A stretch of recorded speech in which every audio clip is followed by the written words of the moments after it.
Salut à tous, bienvenue dans la deuxième semaine sur la position montée. Donc là, cette semaine, sur cette fois-ci, on va voir comment prendre la position montée, les différentes façons de prendre la position montée. On va voir à partir des différentes situations et on va voir comment… En fait, je vais surtout vous montrer moi ce que je fais personnellement. Je ne veux pas forcément vous montrer la base, même si je considère que ça peut être ma base à moi.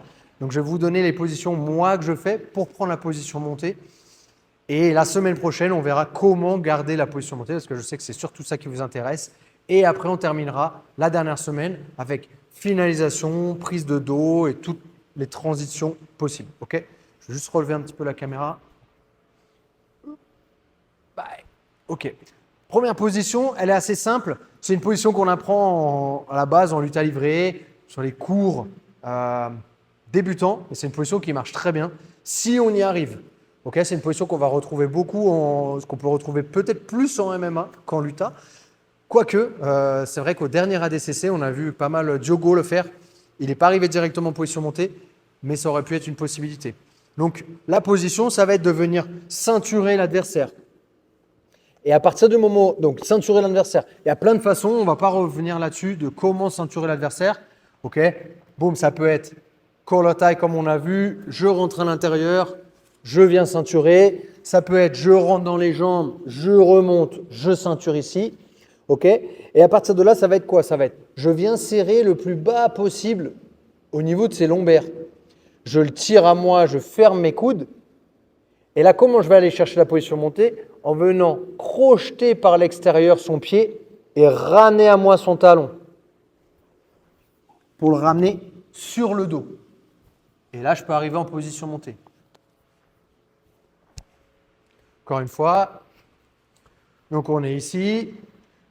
Je peux venir 1, 2, je rentre à l'intérieur. Mon autre bras vient ici aussi et je viens joindre mes mains derrière. De là, je vais venir vraiment lui casser le dos. D'accord? Vraiment venir ici, rentrer mes mains en dessous pour que ses épaules elles soient en arrière. Pour prendre la position montée, il va falloir que je vienne crocheter par l'extérieur. Si je crochette par l'intérieur, je ne pourrais pas prendre la position montée.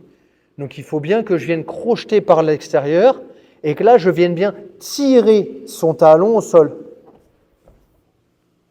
pour le ramener sur le dos. Et ici, j'ai juste à suivre pour aller chercher la position montée. Moi, je fais casser. La deuxième situation qu'on va voir, ça va être surtout au sol, cette fois-ci.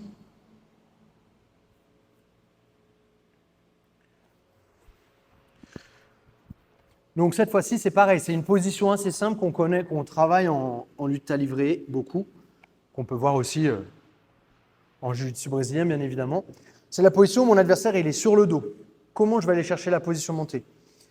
Je vais venir mettre mes mains au niveau de ses chevilles, les faire glisser au niveau de ses genoux. Je pousse, je tire, et quand je vais venir tirer, je vais avancer mon bassin pour venir glisser et directement arriver en position montée. Encore une fois, on est ici, mes mains viennent sur lui, je vais les faire glisser au niveau de ses genoux, je le pousse, je repousse et je viens tirer et avancer mon bassin. Et j'arrive directement en position montée. Une autre possibilité aussi que j'ai déjà vue, j'ai jamais réussi à le faire en combat, mais c'est quelque chose que Mestre Pequeno il montre. Ça va être ici, je vais remonter un tout petit peu, où je vais venir chercher ici les chevilles. Je vais venir croiser ses chevilles et en même temps que je vais venir croiser ses chevilles, donc c'est souvent quand il cherche à vous repousser ici. Il veut vous repousser, je croise et je viens passer par-dessus pour venir chercher directement la position montée. Je n'ai jamais réussi à la faire, mais c'est une possibilité que je veux vous donner ici. Donc c'est quand il cherche à vous repousser, je peux venir croiser ou je peux venir directement envoyer ses jambes d'un côté et venir enrouler ses jambes par l'extérieur. Donc ça va être je pousse, je tire, j'avance mon bassin. Ça marche très bien. Et l'autre possibilité, ça va être quand il essaie de me repousser, je peux venir croiser ses jambes, passer sur le côté, enrouler avec ma jambe et arriver directement en position montée. La suivante, c'est une position que moi j'aime bien faire. Et à chaque fois que j'arrive à la faire, on sent que mon adversaire lâche complètement prise sur le combat, quoi. Parce que je vais passer la garde et arriver directement en position montée. Donc, qu'est-ce que je vais faire ici? La première possibilité, ça va être, je viens avec mon pied à l'intérieur. Donc, normalement, qu'est-ce que je cherche à faire? Je cherche à rentrer. Ok, je cherche à rentrer ici mon genou. Sauf que quand je vais faire ça, je ne pourrai pas prendre la position montée parce que mon genou, il est ici. Et donc, je vais devoir passer la garde. OK? Donc, comment je vais réussir à partir de cette situation-là à aller chercher la garde? C'est quand j'ai rentré mon pied à l'intérieur et que mon adversaire, il a rentré son crochet ici. De là, je vais planter mon genou au sol. Pour le planter, il faut bien que j'enfonce son genou pour pouvoir passer mon genou par-dessus. À partir de là, je vais venir faire quoi? Je vais venir avancer, poser mes mains au sol et faire en sorte que ma jambe elle glisse le long de son tibia. Pourquoi? Pour pouvoir venir crocheter son pied ici, appuyer, lever mes fesses et prendre la position montée. Encore une fois. So this só pouquinho. Isso, e assim agora. J'ai rentré mon pied, il a crocheté. Très bien. Je pousse son genou pour que mon genou puisse bien passer par-dessus. Si jamais je ne pousse pas son genou ici, en fait, il va pouvoir toujours me repousser et m'empêcher d'aller poser mon genou au sol. Donc, je pousse son genou, j'avance le mien, je pose mes mains à côté de sa tête. De là, je vais venir avancer pour que son pied ne soit plus encroché sur ma jambe. Si je suis trop bas, son pied il est il épouse la forme de ma cuisse. Donc là, ici, je ne pourrais pas venir crocheter.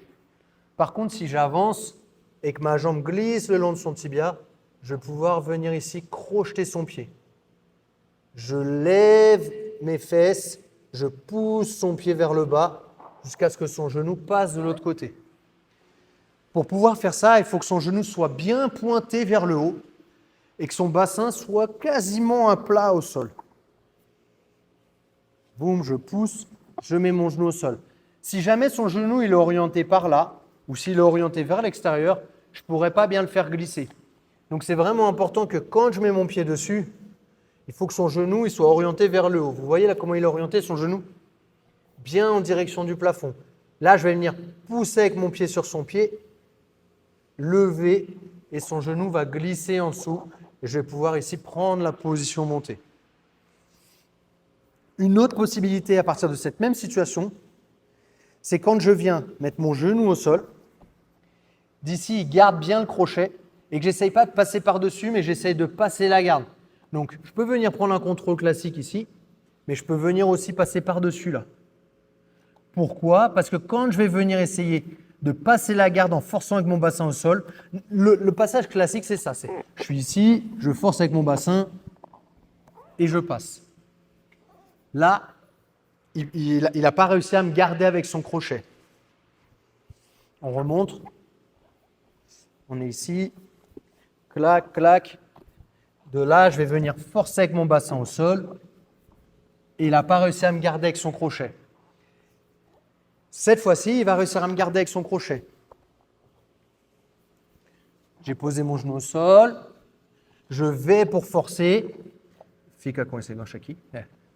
Je vais pour forcer, sauf que isso. Sauf que je n'ai pas réussi à l'enlever. C'est tout ce que je veux, c'est pas grave. Pourquoi j'ai posé ma main là? Parce que cette main-là, elle est dispo. Et elle est bien au-dessus de son genou. Qu'est-ce que je vais faire? Juste pousser son genou et prendre la position montée. Encore une fois. Donc on est là. Ici, je viens rentrer mon genou. Sauf que cette fois-ci, je n'arrive pas à passer au-dessus, je n'arrive pas à le crocheter, je n'arrive pas à monter. Pas de souci, je peux inverser ici. Je vais lâcher sa jambe avec mon pied droit. Des fois, je peux le garder, des fois, je peux l'enlever. Il faut juste faire attention qu'il ne me bloque pas en demi-garde. Donc, je peux commencer mon mouvement, l'enlever au passage, une fois que ma jambe elle est quasiment en train de passer. Il me bloque avec son crochet. Non, fica, concours. Gauche, isso. Sauf que là, il me garde avec son crochet. C'est pas grave. Son genou, une fois qu'il est plus orienté vers le haut, mais vers le mur là-bas, il est facile pour moi de le pousser, glisser ma jambe et prendre la position montée ici. Ok? Ces deux passages-là, j'aime beaucoup les faire et ça marche vraiment, vraiment très, très bien. Maintenant, on va voir à partir du moment où j'ai déjà passé la garde. D'accord? Quand j'ai déjà passé la garde, il y a plusieurs possibilités, mais ça va rejoindre un petit peu ce qu'on vient de voir ici. Première possibilité, très classique, ça va être épaule dans sa gorge ici. Épaule dans sa... Donc, je suis passé, je le contrôle. Je mets mon épaule dans sa gorge. Là, il va être en difficulté, il va vouloir se débattre un peu. Je vais coller mon genou droit contre son bassin. Ma main droite est dispo, donc je peux enlever tout ce qui empêche ma jambe de passer. Je peux bloquer ses jambes, je peux attraper sa main si jamais il essaie de me bloquer avec sa main. Mais là, normalement, sa main, elle va être occupée à essayer de me repousser ici. Pour, en tout cas, faire en sorte qu'il y ait moins de pression. Et de là, j'ai juste à passer par-dessus. Pour passer par-dessus, je vais bien passer le plus proche possible, sans me faire attraper, et de faire en sorte que mon talon, il aille bien coller son bassin. Donc là, je colle, je serre son bassin entre mon talon gauche et mon genou droit. À partir de là, j'ai plus qu'à monter et poser mes mains au sol pour l'instant. Ok, pour qu'il n'arrive pas à me renverser. Encore une fois, on est ici, position assez classique, épaule dans la gorge, je mets bien du poids dessus, je viens coller mon genou droit à la hanche et je vais venir passer ma jambe par-dessus. Ma main est là pour empêcher ces jambes d'intervenir. Cette main-là, normalement, elle va être occupée à essayer de me repousser et j'ai plus qu'à remonter, poser mes mains et prendre la position montée. Une autre façon de faire que moi j'aime bien faire, donc ça, ce n'est pas forcément celle que j'utilise le plus. Celle que j'utilise le plus, c'est quand je viens complètement inverser ici. J'inverse, mais je n'inverse pas mes jambes. C'est-à-dire que mes fesses ne vont jamais au sol ici. Ok? Je suis jamais, je vais vous montrer de l'autre côté. Quand je vais inverser mon bras par-dessus, je ne vais pas poser ma fesse au sol. Jamais. On va toujours laisser du poids sur l'adversaire. Maintenant, pareil, je vais venir coller mon genou. Mes mains vont servir à me débarrasser de ses jambes ou à le distraire. Qu'est-ce que je peux faire? Je peux venir tirer ses jambes.